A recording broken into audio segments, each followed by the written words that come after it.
Бақыттың үш құрылымы. Бақыт үш нәрседен тұрады. Жаратқанға ризалық білдіруші жүрек, жаратқанды еске алушы тіл және шыдамды дене. Бақыт туралы қаншалық көп оқығаныңмен, өзің оны көздеп қадам жасамасаң, оған ие болу үшін әрекет етпесең, онда ол саған өзі келмейді. Кісінің бақытты болуына не жәрдем береді? Жасаған жақсы істері, сондай-ақ мейлі ер немесе әйел болсын, кімде-кім мүмін бола отырып, Алланың разылығына бөлейтін сауапты да игілікті істер істесе, міне солар жәннатқа кіреді. Онда олар қисапсыз ризық несібеге, көз көріп, құлақ естімеген, ешкімнің ойына да кіріп шықпаған сан алуан нығметтерге бөленеді. Жақсы, тақуа әйел. Уа Раббымыз, әйелдерімізді және үрім бұтағымызды тура жолға салып, көз қуанышымыз еткейсің. Һәм бізді тақуалықта өзгелерге имам, жетекші әрі үлгі өнеге қылғайсың. Кең үй. Я Алла, менің үйімді кең қыл. Адал ризық, әлбетте Алла өзі таза, сондықтан да адалдан басқа нәрсені қабыл алмайды. Басқалардың жақсы көруін және сый-құрметін тудыратын көркем мінез. Мені қайда болсам да адамдарға жақсылық, құт береке әкелетін мүбәрак жан қылды. Имандылардың ең жақсылары көркем мінезділері. Қарызсыз болу және ысыраптан бас тарту. Алған өнімдеріңді орынсыз жұмсап, бейберекет шашып, немесе дұрыстап сақтамай ысырап қылмаңдар. Өйткені Алла ысырапқорларды еш ұнатпайды. Қолың тым тар да, тым ашық та болмасын, яғни шектен шыққан сараң да, ысырапқор да болма. Әйтпесе жүрген жеріңде жазғыруға толы сөз еститін, әрі қолыңдағы барыңнан айырылып қасірет шегетін күйге түсесің.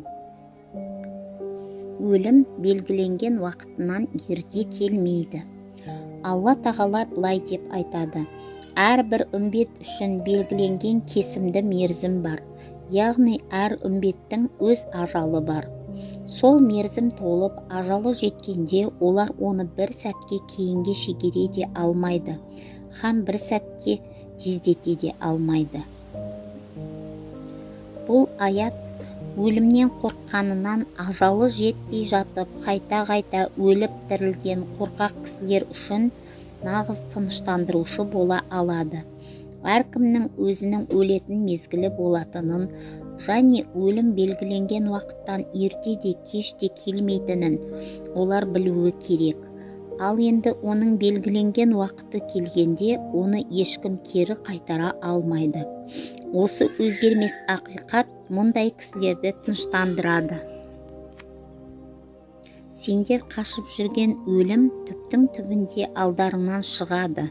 Яғни сезім мүшелерімен сезіп білу мүмкін болмаған тылсым әлемді де, сезілетін жария әлемді де толық білетін Алланың құзырына қайтарыласыңдар.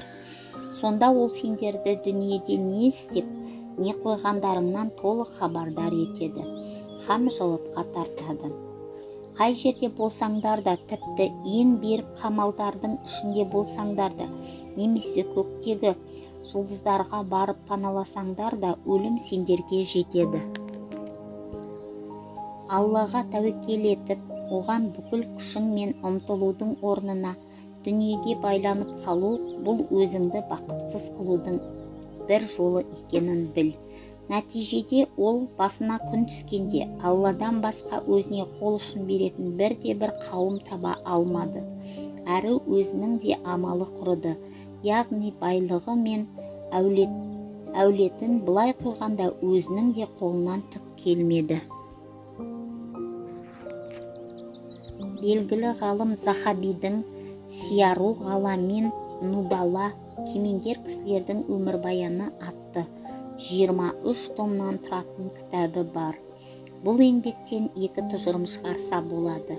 Кімде-кім Алланың еркіне мойын сұнып, одан ғана үміт етудің орнына мал-мүлкіне, балаларына, билігіне және басқа дүние жақсылықтарына байланса, оны Алла неге байланған болса сонысымен қалдырып қояды. Бұлар оның бақытсыздығының және азап шегуінің себепшісі болып қалады. Азазіл шайтандар оларды Аллаға жеткізетін хақ жолдан тайдырады. Олар соған қарамастан өздерін тура жолдамыз деп есептейді. Өкінішке орай мұндай кісілер өте көп. Кім Аллаға тәуекел етіп, оның ризалығы үшін еңбектенсе, оған жақындауға ұмтылса, ата тегіне қарамастан, биліксіз және байлықсыз ақ оның дәрежесін Алла өзі көтереді. Фирғауын мен Қарынбай байлық биліктің иелері болған. Ал енді Біләл мен Салман фарисилер кедей болған және бабаларының тектілігімен де өзгешеленген емес. Бірақ бұлардың арасында жер мен көктей айырмашылықтар бар. Алла күпірлік еткендердің жалған дағуасын қорқылады. Яғни олардың жалған сенімі мен сөздерін және соған негізделген бүкіл істерін түкке тұрғысыз етті. Ал Алланың хақ сөзі мен хақ діні болса, қашанда асқақ әрі ұлы болып қала бермек. Алла азиз, бәрінен үстем әрі ұлы. Хаким, әр ісі мен әрбір үкімінде талай хикмет болған асқан даналық иесі. Ескерту: бірде Алла елшісінен ең ауыр сынақтар қандай кісілерге келеді деп сұрағанда, ол пайғамбарларға, одан кейін кісілердің ең асылдарына келеді. Кісіге өзінің иманына сай сынақ беріледі. Егер оның иманы бекем болса, оған қосымша сынақтар беріледі. Ал енді оның иманы әлсіз болса, оған да соған сай сынақ беріледі. Сынақтар Алланың құлына онда бір күнә қалмағанша келе береді деп жауап берген. Иманды кісінің жағдайы қандай таңғаларлық. Оның әрбір жағдайы жақсылық, әрі бұл имандыдан басқа ешкімге берілген емес.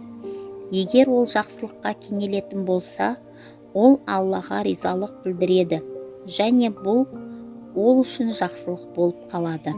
Ал енді оған бәле кесапат келсе, ол оған сабырлылық танытады, және бұл да ол үшін жақсылық болып есептеледі. Әлбетте, Алла қайсы кісілерді сүйген болса, ол оларға сынақ береді, және кім оған ризалық білдіретін болса, ол Алланың ризалығына ие болады.